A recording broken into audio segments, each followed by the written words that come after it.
I'm Audrey, I'm 33, and last Christmas my sister added me to the family group chat by accident. 47 messages, every one of them about a holiday they were planning without me, for the third year in a row. My mother typed it out plain. Make sure she doesn't find out. My brother replied right under it. Just tell her the wrong date like last year. My father sent a laughing emoji. I was sitting in a hotel room 400 miles from home, and I read every single word. I screenshotted all of it, and on Christmas morning I typed one line back into that chat. Merry Christmas. Your realtor will explain the rest. The group went dead. Then the calls started. 89 in 1 hour. But here's what none of them thought to check. A document filed at the county recorder's office 8 years ago, signed by a woman who loved me more than any of them ever bothered to. 47 messages showed me where I stood. One message showed them where the ground was. Welcome back to Calm Drama Stories. Quiet stories about ordinary people who stop apologizing for taking up space. If you've ever been the one left off the list, this one's for you. Drop a comment, and be sure to subscribe so the next story finds you. It was a Tuesday in early December, and I was in a Hampton Inn outside Columbus. I'd been on site for a bridge retrofit. 3 weeks in, 2 to go, eating takeout at my laptop every night. My phone buzzed on the nightstand around 9. Then again. Then again. I picked it up and saw a group I'd never been added to. A thread titled with a Christmas tree emoji, the word fam, another emoji, and the word planning. 47 messages stacked underneath like a tower I wasn't supposed to see. Brooke, my younger sister, had sent a private text seconds after. Oops, wrong chat. Ignore that LOL. Too late. I was already scrolling. The first few were logistics. Nathan, my older brother, asked if the 25th worked for everyone. Mom confirmed. Dad sent a thumbs up. Normal enough. Then the conversation shifted. Message 9, Mom. We should do the nice china this year. Audrey won't be there to complain about hand washing. Message 10, Nathan. LOL, finally a relaxed one. I kept scrolling. My name showed up exactly 0 times in the planning and exactly 4 times in the managing. Nathan, message 11. Just tell her the wrong date like last year. Mom, message 14. The 28th. Say we're doing a small thing on the 28th. Dad, message 16. A laughing face. Brooke, message 22. What if she finds out? Mom, message 23. She won't, she never does. I put the phone down on the polyester bedspread, picked it up, put it down again. 47 messages and not a single one invited me. 4 of them made sure I'd stay gone. The phone buzzed once more. Brooke again, privately. Seriously, just ignore it, it's nothing. I didn't reply. I opened the group chat again and started screenshotting from the top. I should tell you who I am, because it matters for what comes next. I'm a structural engineer. I design load paths for bridges and parking garages and the occasional hospital wing. I've been licensed for 9 years, and I spend about 40% of my time on the road, staying in hotels like that Hampton Inn, eating dinner alone, billing hours. I'm good at my job. I'm good at it because I'm patient with details and I don't skip steps. And those are qualities my family has never once found interesting. Growing up in Millfield, Ohio, I was the middle kid who turned in homework on time, while Nathan played varsity baseball and Brooke did pageants. Mom drove them. Dad cheered. I rode my bike to the library.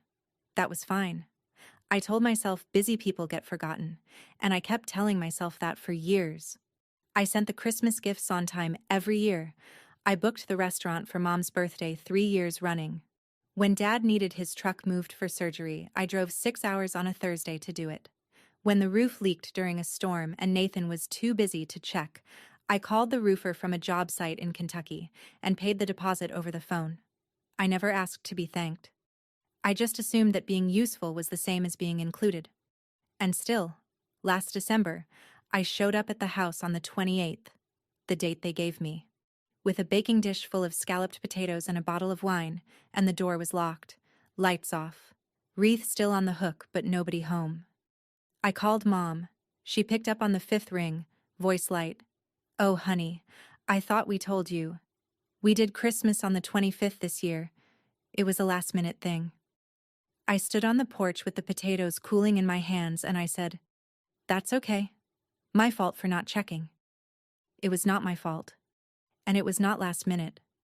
I just didn't know that yet. Back in the hotel, still reading, I hit message 31 and my stomach dropped. Nathan had typed, "Closing's the 26th. Just keep her clear till then." Closing. I read it 3 times. Closing on what? 2 messages later. Mom. Karen says the buyer wants a walkthrough Christmas afternoon, so we need the place empty by noon. Karen. A buyer. A walkthrough. They were selling something, and whatever it was, they needed me out of the way to do it. I set the phone face down and stared at the wall, and the only thing I could think about was my grandmother's house, Nan Margaret's house, the yellow clapboard on Sycamore, 2 stories, a porch that wrapped around the south side like a long arm, white trim that Dad repainted every 5 years when he still bothered, a mailbox shaped like a barn that Nan's husband built before I was born. I lived there the summer after my freshman year of college, when I couldn't afford the dorm deposit and didn't want to ask my parents. Nan let me sleep in the upstairs bedroom with the sloped ceiling and the window that overlooked the backyard maple, made me coffee every morning at 6, and told me to study hard and not worry about the rest. That house was the only place I never had to explain why I was there. I had a key. I still have it. A brass one, heavier than the others on my ring, cut in a style they don't make anymore. Nan gave it to me the year she turned 75, in front of the whole family at Thanksgiving. She pressed it into my palm and said, "This is your home whenever you need one, Audrey." Mom rolled her eyes. Nathan was on his phone. Dad nodded politely and went back to the game. None of them thought it meant anything. The phone on the bedspread buzzed again. I picked it up. Another message in the chat. I kept reading. Message 36 was the one that did it. "Mom, all caps for emphasis. Make sure she doesn't find out." Not whispered, not implied. Typed in black and white and sent to 4 people who all hit the like button. 2 messages later, Dad. My father, Glenn Grant, 64 years old, the man who taught me to change a tire in the driveway, sent a yellow face laughing so hard it cried. He didn't even type a word. He just laughed.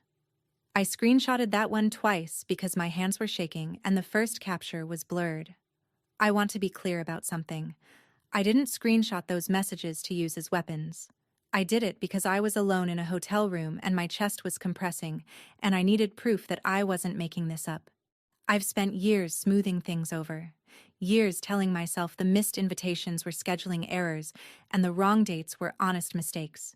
And the silence after I left a voicemail was just everyone being busy. 47 messages killed every excuse I'd ever built. They weren't forgetting me. They were coordinating around me. There was a calendar, a buyer, a closing date, and a plan to keep me blind while they did whatever they were doing with Nan Margaret's house, the only place that ever felt like mine. And they'd built the plan on the assumption that I would never push back, never question, never check. Because I never had. That was my role. The reliable, absent one who signed what she was told to sign and showed up when she was told to show up and disappeared the rest of the time without making noise.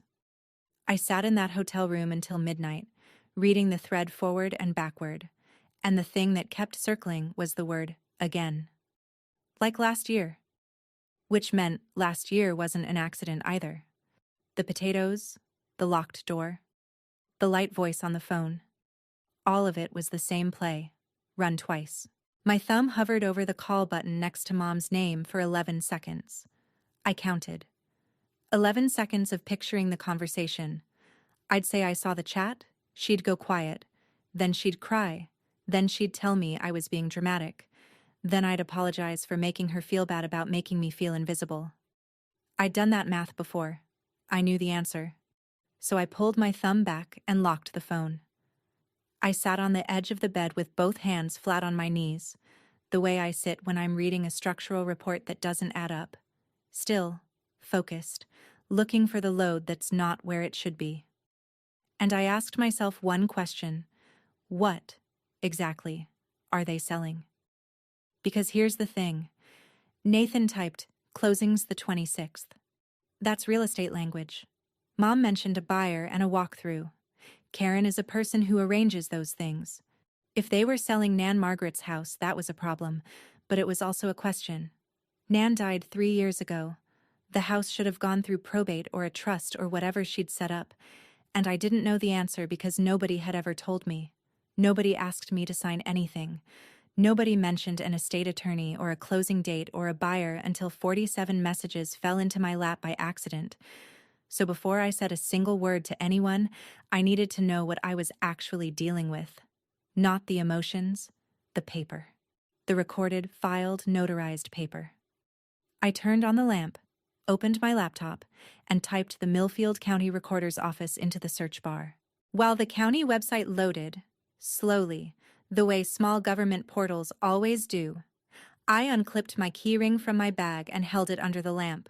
4 keys: my apartment, my car, my office badge fob, and the brass one.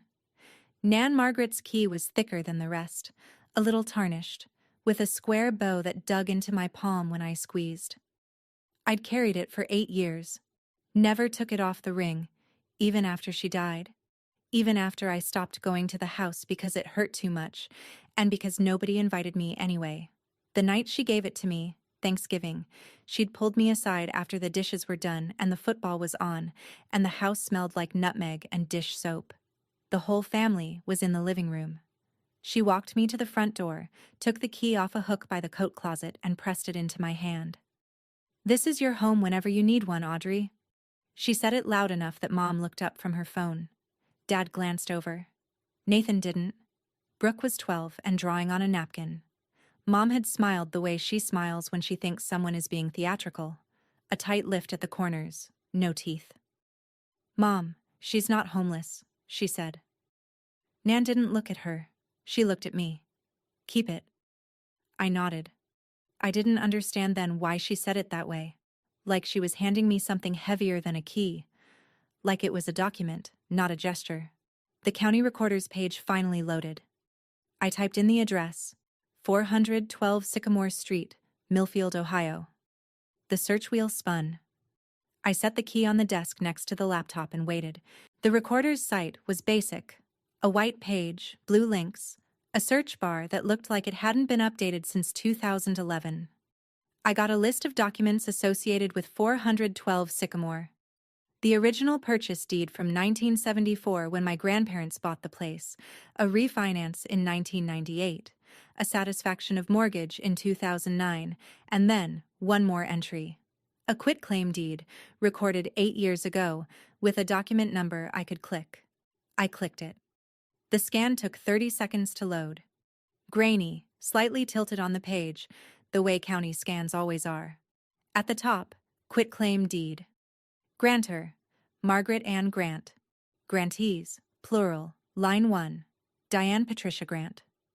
Line 2, Audrey Elizabeth Grant. Tenants in common. I read it again, and again. I wasn't looking at a family tradition or a sentimental gesture. I was looking at a recorded legal instrument that said I owned half of that house. Not symbolically, not emotionally. On paper, filed with the county, indexed and searchable by anyone with a browser and the address. I sat back in the cheap desk chair and let it roll 6 inches. Nan hadn't just given me a key. She'd given me the deed. And she'd done it publicly, through the proper channel, with a notary stamp and a filing number, because she knew, she must have known, that a key can be taken back, but a recorded document can't be wished away. She hadn't been theatrical. She'd been tactical. Quietly, precisely, without asking permission from anyone in the family who would have told her not to. I pulled up the rest of the filings. There was no subsequent transfer. No deed from me to anyone else. No court order. No quitclaim releasing my interest. My name was still on that house the same way it had been since the day Nan signed the paper. The county recorder didn't care that I hadn't visited in 3 years. The county recorder didn't care that my family had stopped setting a plate for me. The county recorder only knew what was filed. And what was filed said Audrey Elizabeth Grant was an owner. I remember the day she signed it. I was 25, home for a weekend because Nan had called and asked me to come. She'd had a minor stroke 2 months earlier. A TIA, the doctors called it. Transient ischemic attack, the kind that resolves but warns you the next one might not. She was sharp again by the time I arrived, standing in the kitchen making iced tea like nothing had happened. But she had an appointment the next morning, she said, and she wanted me to come with her. I assumed it was medical. It wasn't. We drove to a small office on Main Street, a notary public who doubled as a tax preparer. Nan had papers already drawn up. She sat across from the notary and explained calmly that she wanted to add me to the title on 412 Sycamore. Tenants in common, she said, like she'd rehearsed it. So the house doesn't get tangled up in probate later, and so Audrey has a place that's hers. She signed. I signed.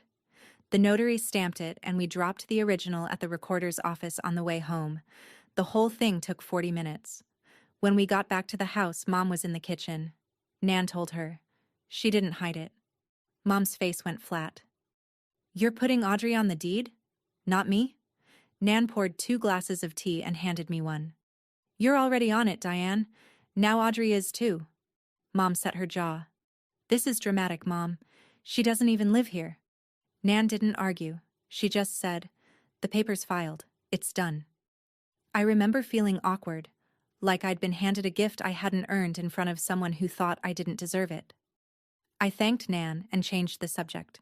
I didn't understand what she'd actually given me. I do now. Back in the hotel, 2 in the morning, I had the deed scan open in one tab and the group chat screenshots in another. I toggled between them like I was cross-referencing a structural report against field conditions. The deed said I was a co-owner. The chat said they were selling, and the math was simple. You can't easily sell a house when someone else's name is on the title. That's not a loophole or a technicality. That's property law. If my name was on the deed, and it was, right there in the county's own database, scanned and indexed, then no title company would clear the closing without questions. No buyer's lender would approve a loan on a clouded title. The sale might not die instantly, but it would stall hard, and stalling a real estate closing a week before Christmas is close enough to killing it. I closed the laptop and lay on the bed and stared at the ceiling. The air conditioner hummed. My phone sat dark on the nightstand, finally quiet after hours of buzzing. I thought about calling Nan. That was the reflex. 3 years dead, and I still reached for her number when things didn't make sense. She would have known what to do. She always did. She planned 8 years ahead and filed the paper that proved it. She didn't tell me what to do with it because she trusted me to figure it out when the time came. I turned on my side and looked at the brass key on the desk, sitting next to the laptop like a small, patient witness. The county recorder confirmed what Nan set up. My family confirmed what they were trying to do. The only question left was what I would do with both pieces of information. I didn't have an answer yet, but I had something better. I had time. The closing was December 26th. It was December 3rd. 23 days. I need to stop here for a second. If you're watching this and part of you is doing the math on your own family, who would notice if you went quiet? Who only calls when they need a signature? I see you. Subscribe and stay with me, because what I found in that county database is exactly why I never raised my voice. Not once. The next morning, Mom called. I let it ring 3 times before I answered, because I needed 3 rings to flatten my voice into something normal. Hi, sweetheart. She sounded warm. She always sounds warm when she wants something to go smoothly. So, Christmas. We're keeping it small this year, just the 4 of us at the house. You know how it is. But if you're back from your project by the 28th, you could swing by for leftovers. The 28th. There it was. Delivered on schedule, exactly as the chat prescribed. I held the phone away from my ear for a second and looked at the screenshot still open on my laptop. Message 14, Diane. The 28th. Say we're doing a small thing on the 28th. She was reading from her own script. That sounds fine, Mom. I'll check my schedule. Perfect. Don't bring anything fancy, Just yourself." She laughed. I didn't. I said goodbye and hung up, and sat very still for a long time. The worst part wasn't the lie. I'd been lied to before. About schedules, about why I wasn't included, about whether they'd received the gift I sent. The worst part was how easy it was for her. The rhythm of her voice, the warmth she manufactured, the little laugh at the end. All of it practiced, all of it aimed at keeping me exactly where I was. Far away, uninformed, and grateful for leftovers. She didn't even hesitate on the date. No pause, no stumble, no flicker of guilt in the word 28th. Just the number, delivered smooth, like a receptionist confirming an appointment. Just the 28th, like she was reading a weather forecast. I saved the call log, not the audio, just the timestamp. December 4th, 9:47 a.m., duration 2 minutes and 11 seconds. 2 minutes to lie to your daughter. She didn't even need 3. 2 days later, Brooke called. She didn't mean to tell me anything, she just talked too much, the way she always does when she's nervous. She started with small talk. Her job at the salon, a guy she'd been seeing, a complaint about the weather. Then she mentioned Nathan, and her voice shifted. He's been really stressed. The shop's not doing great. Nathan ran an auto body shop on Route 9 outside Millfield. He'd opened it 4 years ago with a loan co-signed by Mom. I knew about the loan because Mom had mentioned it once, proudly, at a dinner I was actually invited to, one of the last ones. How bad? I asked. Brooke paused. Bad. Like the bank sent letters bad. Mom's on the hook too because she co-signed, so if he defaults. She trailed off. I didn't push. I didn't need to. The picture assembled itself. Nathan's business was going under. The co-signed loan meant Mom's credit and possibly her savings were exposed, and selling Nan Margaret's house was the fastest way to cover the gap. The house was paid off. No mortgage. In a market like Millfield's, a 2-story clapboard on a quarter-acre might bring $250, maybe $270. Enough to clear the loan. Enough to bail Nathan out and get Mom off the hook. Enough to matter. And there it was. The shape of the thing I hadn't been able to see from the group chat alone. This wasn't about hating me. It wasn't personal the way a slap is personal. It was financial triage, and I was the complication they'd decided to root around rather than include. They didn't cut me out because they were angry. They cut me out because involving me would mean admitting they needed something from me, and admitting that would mean treating me as someone whose answer mattered. That was the part they couldn't stomach. All they needed to close was one signature they assumed I'd hand over without reading the fine print. Or better yet, one signature they could avoid needing if they'd just kept me out of the room entirely. Brooke circled back to small talk. I let her. Before we hung up, she said something that stuck. We just didn't think you'd care about the old place. I said goodnight and wrote the sentence down on the hotel notepad, word for word. December 10th. I'd been back at the bridge site for a week, driving rebar schedules during the day and reading real estate law at night. I downloaded the full deed scan from the county recorder's website and saved it to a folder on my desktop labeled 412 Sycamore. The document was 2 pages. Page 1. The standard quitclaim language. Margaret Ann Grant, grantor, does hereby quitclaim to Diane Patricia Grant and Audrey Elizabeth Grant, as tenants in common, the following described property. Then the legal description, lot number, tax parcel ID, all of it recorded and stamped. Page 2. Nan's signature, mine, the notary's seal, the filing date. I printed both pages on the hotel's business center printer and put them in a manila folder. I held the folder in my hands for a long time. It weighed almost nothing. Tenants in common. I'd looked it up carefully by now. It meant Diane and I each owned an undivided interest in the property, not half the kitchen and half the yard, half of all of it. And the critical part, neither of us could sell the whole property without the other's consent. Diane couldn't convey my interest. She couldn't sign for me. She couldn't close a sale that transferred 100% of 412 Sycamore to a buyer unless I signed the deed of sale too. If she tried, the title company would flag it the moment they ran the title search, which meant one of two things. Either they hadn't told the title company about me, or they had, and the plan was to get my signature separately, quietly, framed as something else. I closed the manila folder and put it in my work bag, next to the brass key. 2 pieces of Nan Margaret, sitting side by side, waiting. I went back to the group chat screenshots. Message 31, Nathan. Closing's the 26th. Just keep her clear till then. Message 33. Mom. Karen says the buyer wants a walkthrough Christmas afternoon. Karen. I searched Karen Whitfield Realtor Millfield, Ohio, and found her in 4 seconds. Whitfield and Associates, a small brokerage on the east side of town, headshot on the website with a blazer and a smile. She had the listing for 412 Sycamore on her page.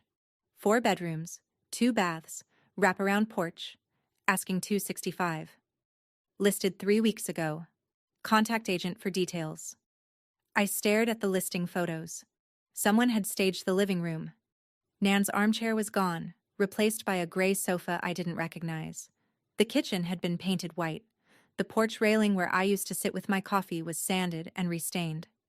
The upstairs bedroom, my bedroom, the one I'd slept in during college, had been emptied and arranged with furniture from a catalog. They'd erased Nan from the house before they'd even sold it. They'd been preparing this for weeks, maybe months. And the closing was December 26th, the day after the Christmas gathering I was being steered away from. I did the math. They hadn't forgotten me.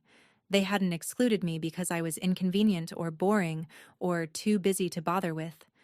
They'd excluded me because keeping me away from the house was a logistical requirement for the sale. If I showed up on Christmas, I might see the staging.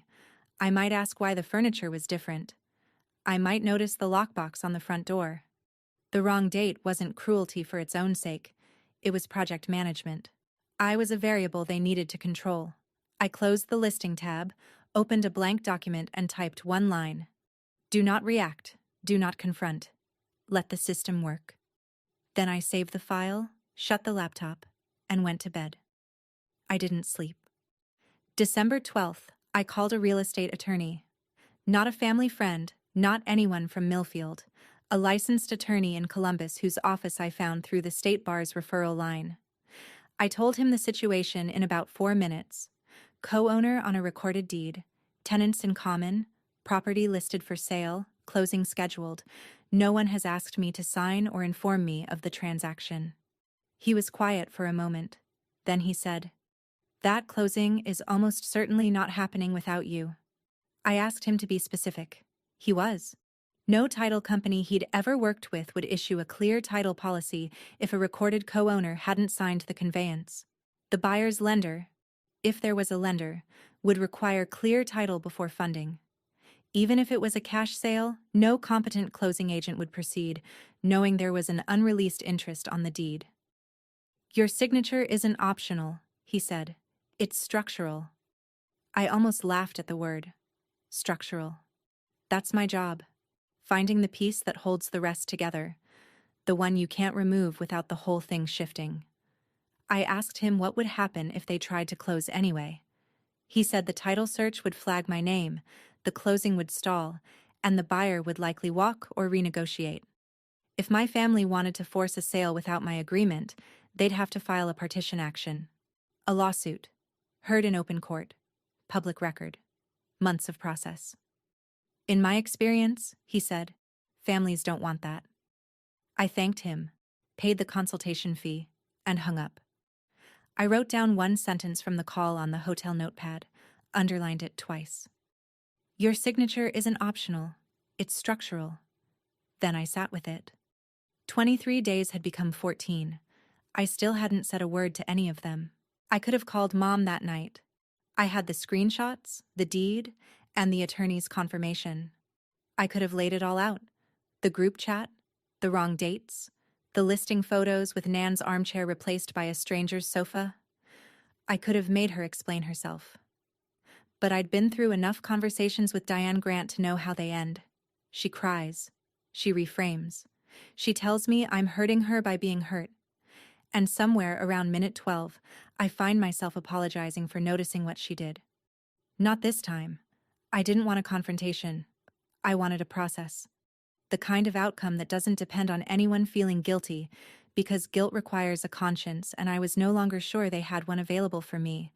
I've spent my career building things that hold up under pressure: bridges, retaining walls, structures that stand because the math is right, not because somebody promised they would.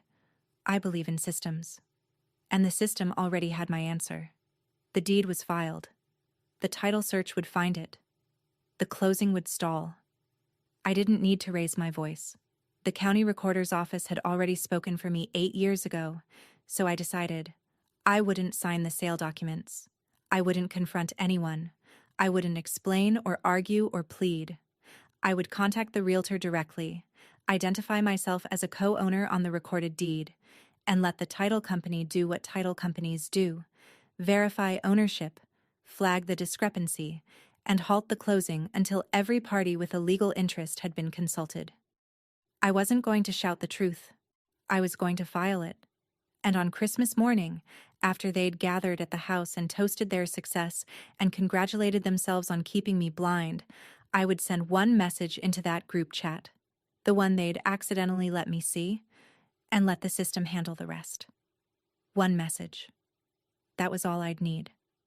I didn't know the words yet, but I knew the shape of them: short, calm, and pointing somewhere they couldn't argue with. I picked up the brass key and turned it over in my fingers. 14 days. December 15th. I composed an email to Karen Whitfield at Whitfield & Associates. I kept it professional, the same tone I use when I send a field report to a general contractor. Dear Ms. Whitfield, my name is Audrey Grant. I am writing regarding the property at 412 Sycamore Street, Millfield, Ohio, currently listed through your office. I am a recorded co-owner of this property as a tenant in common, per a quitclaim deed filed with the county recorder 8 years ago. I have not been contacted regarding the pending sale or asked to sign any conveyance documents. I would appreciate confirmation of the transaction status and clarification on how my ownership interest is being addressed in the closing process. I can be reached at this email or by phone. I read it 3 times, checked the deed recording number, attached the scanned copy, and sent it. Karen Whitfield called me 4 hours later. Her voice was professional but tight. The voice of someone recalculating a deal in real time. Ms. Grant, thank you for reaching out. I've reviewed the deed you attached, and I've also pulled the title report. I need to verify a few things with the title company. Can I call you back? She called back the next morning. The title search confirmed my name on the deed. The closing, she said carefully, could not proceed as currently structured without my participation. She asked if I'd been in contact with the other owner, Diane Grant, about the sale. No, I said. I learned about it through other channels. A pause. I see. I'll need to inform the seller and the buyer's agent that there's an unresolved ownership issue. That's fine, I said. I'd prefer all communication regarding the property go through proper channels. I gave her the attorney's contact. She thanked me and hung up. The fuse was lit. I didn't need to touch it again. Quick pause. If you've made it this far, you already know I'm not going to scream at anyone. That's not the win. The win is quieter, and it's coming. Hit subscribe so you don't miss how one line in a group chat ends a closing worth more than my brother's whole business. Okay. Christmas morning. December 19th. A PDF arrived in my email from Mom. No subject line, just an attachment labeled estate_cleanup_docs.pdf and a one-line message. Audrey, can you sign these and send back before the 24th? Just routine estate paperwork from Nan's Trust. Thanks, Mom. I opened the PDF on my laptop, and the first page was not routine estate paperwork. It was a deed of sale, a conveyance document transferring all interest in 412 Sycamore Street from Diane Patricia Grant and Audrey Elizabeth Grant to a buyer named Gerald Foss for a purchase price of $265,000. My signature line was on page 4, flagged with a yellow tab and the word sign in Brooke's handwriting. I recognized the loopy S. The purchase price was listed. The buyer's name was there. The legal description matched 412 Sycamore down to the lot number. Page 5 was a disbursement schedule showing the proceeds going to a single bank account. Mom's. Not split, not shared. 100% of the sale price, minus closing costs, routed to Diane Patricia Grant. My name was on the signature line but nowhere in the payment section. They didn't just want me to sign away my ownership. They wanted me to do it for free. They hadn't even tried to hide what it was. They'd just bet that I wouldn't read it. Just initial where the tabs are, sweetheart. Don't overthink it. That's what Mom would say if I called to ask. I could hear the sentence in her head, fully formed, ready to deploy. They wanted my signature on a document that would erase my ownership of the only place that ever felt like home, and they wrapped it in a PDF called Estate Cleanup and sent it 4 days before Christmas like it was a holiday card. I saved the file. I forwarded it to my attorney. And I did not sign. I didn't reply to Mom's email either. I left it sitting in my inbox, read, but unanswered. The way they'd left me standing on a porch with a baking dish last December, acknowledged just enough to confirm I existed, and then ignored. That night, I held the brass key in my closed fist and sat on the hotel bed in the dark. The deed of sale was still open on the laptop screen, glowing blue-white across the room. I thought about Nan Margaret, not the legal version, not the grantor on a quitclaim deed, but the real one. The woman who made iced tea without measuring, who kept a stack of crossword puzzles by the back door, who noticed when I was quiet and never once told me I was too sensitive for noticing what I noticed. She signed that deed because she saw this coming. Maybe not the details. Not Nathan's failing shop or Mom's desperation or the group chat or the PDF disguised as routine paperwork, but the shape of it. She saw that I would be the one they spent around, and she put my name on the one thing they couldn't spend without me. That wasn't sentimentality. That was engineering. The key in my hand was warm from holding it. I opened my palm and looked at it. The square bow, the tarnished brass, the teeth cut for a lock that still worked on a door I hadn't opened in 3 years. It wasn't a keepsake anymore. It was a title. It was proof that someone had looked at me and said, not with words, but with a notary stamp, she belongs here. I closed my hand around it again. I still hadn't replied to Mom's email. I still hadn't signed anything. And in 6 days, Karen Whitfield was going to walk into a closing meeting and tell my family that the sale couldn't proceed, because the woman they'd written off the guest list was written onto the deed. I typed my one message into the chat's draft field and saved it. I'd send it Christmas morning. December 23rd. I'd finished the bridge project 2 days early. My team lead said I could head home for the holiday if I wanted. I drove back to my apartment in Columbus instead of to Millfield. I unpacked, did laundry, watered the plant on my kitchen counter that was somehow still alive, and sat down at my own desk for the first time in a month. The manila folder was in my bag. I took it out and set it next to the brass key, which I'd placed on the desk like a paperweight. Both objects from Nan Margaret. Both quiet. Both loaded. I opened the group chat on my phone one more time. The conversation had continued without me. More logistics, more coordination. Brooke asked if she should bring pie. Nathan confirmed the walkthrough time with the buyer. Mom reminded everyone to keep things normal if Audrey texted. Dad didn't type anything new. He didn't need to. His laughing emoji was still sitting there in the scroll, like a monument to indifference. I looked at my saved draft. I'd written and rewritten it over 3 weeks, and every version kept shrinking until it was just one short line. Merry Christmas. Your realtor will explain the rest. No accusation, no emotion, no exclamation marks. I wasn't going to explain what I knew or how I knew it. I wasn't going to give them a thread to pull or a tone to criticize. I was going to point them toward the one person who had the authority and the obligation to tell them the truth. The realtor whose title search had already flagged my name. I didn't block anyone. I wanted them to read it together, in the same chat where they'd planned my absence, at the same table where they'd gathered without me. Christmas Eve. The group chat lit up one last time, Not that they knew I was watching.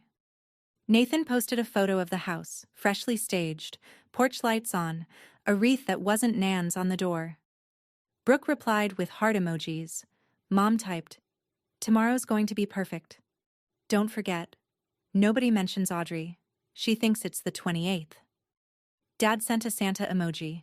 I read it from my couch in Columbus with a mug of tea going cold in my hands. Nobody mentions Audrey.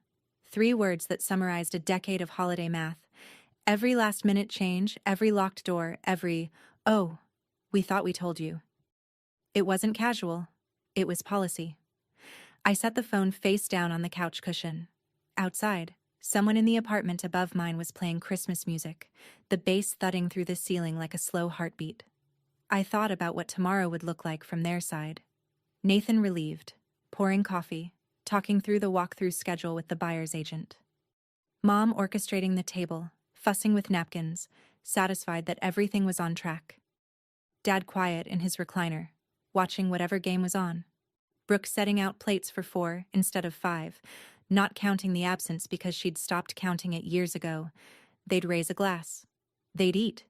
They'd feel good about the closing and good about the holiday and good about the fact that the one person who could have complicated things was sitting in Columbus believing the party was on the 28th. And at some point in the morning, probably around 10 when they were all together and comfortable and certain, my message would land in the chat like a stone dropped into still water. I didn't feel triumphant. I didn't feel vengeful. I felt the way I feel when a bridge inspection comes back and the numbers are exactly what the drawing said they'd be. Clear, verified, done. I washed my mug, set my alarm for 7, and went to bed early. The brass key was on the nightstand. The manila folder was in my desk drawer. Tomorrow the paper would speak for itself. Christmas morning. I woke at 7, made coffee, and sat at my desk. I opened the group chat. The messages were already flowing. "Merry Christmas!" from Brooke with a tree emoji. "Morning fam" from Nathan, a candy cane sticker from Dad. Mom sent a photo of the dining table set for 4. White plates, red napkins, candles. 4 chairs, 4 place settings. I counted them the way I count rebar spacing on a drawing. Precisely, without emotion, because the number is the number. At 9:48 a.m., I tapped the draft I'd saved 3 weeks earlier and hit send. "Merry Christmas. Your realtor will explain the rest." 1 line, no emoji, no punctuation drama, just a sentence and a period. I set the phone on the desk, screen up, and watched. The typing indicator appeared under Brooke's name, then vanished, then appeared under Mom's name, then vanished. Nathan's appeared for a full 10 seconds. Vanished. Nobody sent a word. The chat that had been buzzing with cheer 4 minutes ago went absolutely silent. The kind of silence that doesn't mean nobody has anything to say, but means everybody has too much. I picked up my coffee. It was still warm. I took a sip and waited. 30 seconds. A minute. 2 minutes. The typing bubble appeared and disappeared 6 more times. Nobody could figure out what to say, because my message didn't give them anything to argue with. I didn't accuse. I didn't cry. I didn't explain how I knew. I just aimed them at the one person who had the paperwork in front of her, Karen Whitfield, who by now had already left a voicemail with my mother explaining that the title had an unresolved co-ownership issue and the December 26th closing was suspended pending further review. The phone stayed silent for 4 more minutes. Then it started ringing. Nathan called first. I let it go to voicemail. He called again. Voicemail. Brooke tried next. 3 times in 90 seconds. I watched the screen like I was monitoring a seismograph. Then Mom. Her name flashed over and over, call after call, the phone vibrating so hard it slid an inch across the desk each time. I didn't pick up. Dad texted. The first actual text he'd sent me in months. "Call your mother." I read it and set the phone back down. The calls kept coming. I opened a notes app and started a tally because I'm an engineer, and that's what I do with data. I track it. Nathan. 14 calls in the first 20 minutes. Brooke. 9. Mom. 22. Dad. 3 calls. 2 more texts. Both just, call home. Brooke sent a private message. Audrey, what does that mean? What realtor? Please call me back. I didn't reply. Mom left a voicemail. I played it once. Her voice was high, cracked, fast. Audrey, I don't know what you think you know, but you need to call me right now. This is a family matter and you are blowing it out of proportion. Blowing it out of proportion. The woman who orchestrated a 3-year campaign of fake dates and managed exclusion was telling me I was overreacting. I played it a second time, not because I needed to hear it again, but because I wanted to make sure the transcript saved correctly. It did. Nathan left one too, shorter, angrier. You had no right to go behind our backs. Call me. Behind their backs, as if the group chat I was never supposed to see was the front. I screenshotted the voicemail transcript and saved it next to the 47 messages and the deed scan and the estate cleanup PDF. The phone kept buzzing. By 10:48, exactly 1 hour after I'd sent the message, the tally was 89 calls. 89. I wrote the number on the notepad, circled it, and set down the pen. For 3 years, they couldn't be bothered to dial my number on Christmas. Now they couldn't stop. Here's what I learned later, pieced together from Brooke's version and from what Karen Whitfield confirmed through my attorney. Karen had left a voicemail for Mom on December 23rd, a professional courtesy. The title search had flagged a co-owner, me, who had not been consulted or included in the sale process. Karen recommended pausing the closing until the issue was resolved. Mom didn't tell anyone. She assumed she could handle it after Christmas. She figured she'd call Karen on the 26th, smooth it over, maybe tell her I was estranged, and wouldn't be a problem. She didn't call me.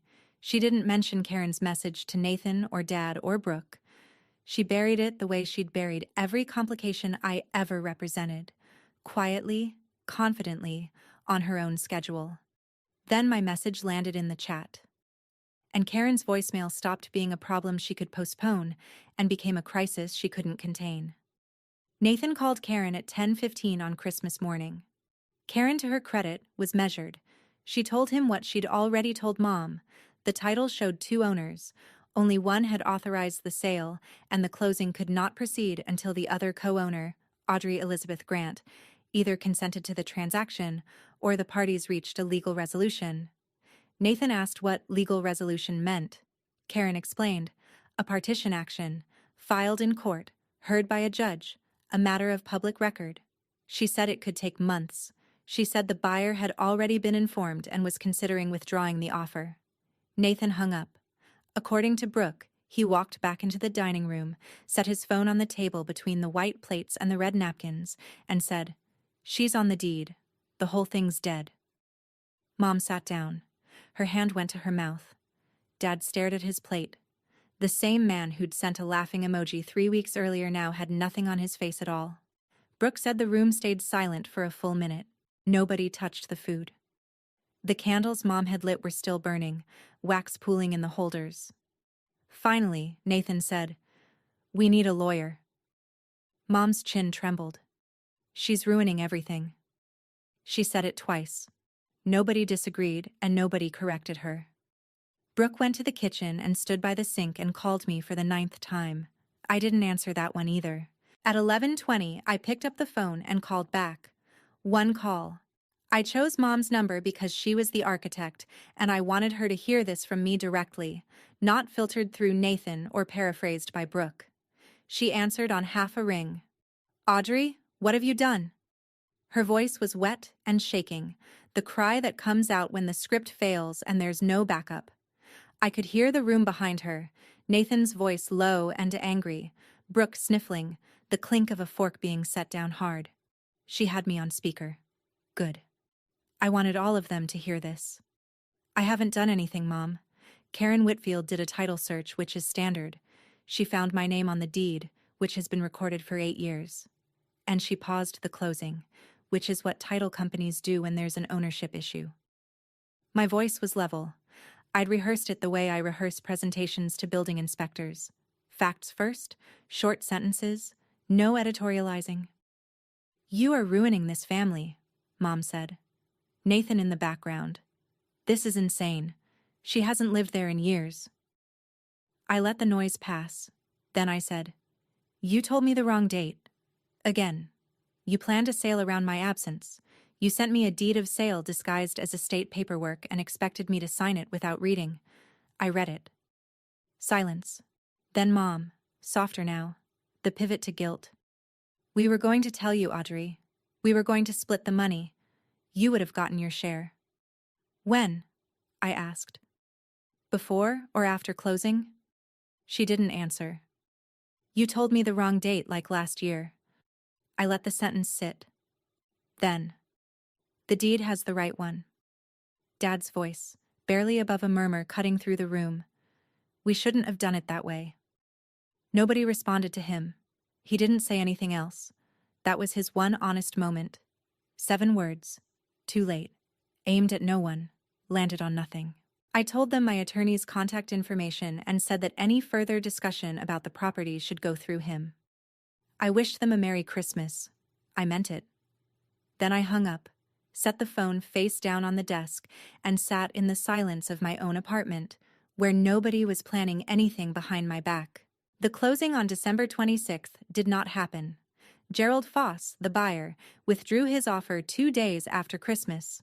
His agent cited the unresolved title issue and said his client wasn't interested in waiting for a legal process with an uncertain timeline.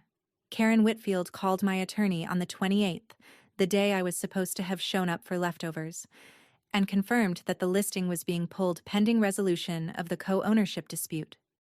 Nathan's loan went into default in January. The bank sent a formal notice to both him and Mom, who had co-signed. Without the sale proceeds, there was no lump sum to clear the debt, and Nathan's shop didn't generate enough to cover the monthly payments. I didn't learn this from them. I learned it from Brooke, who called me in February, voice small and raw, and said, "Everything's falling apart." I told her I was sorry things were hard. I meant it. Then I told her what I'd told my attorney to communicate. I was willing to discuss the property, but only at a proper mediation, with a neutral third party, and only if my ownership interest was fully acknowledged. No side conversations, no PDF surprises. No, just sign here, sweetheart. The mediation happened in March. Mom, Nathan, Dad and I sat in a conference room at the attorney's office in Columbus. Brooke didn't come. She said she couldn't handle it, which was honest. Mom cried twice during the first hour.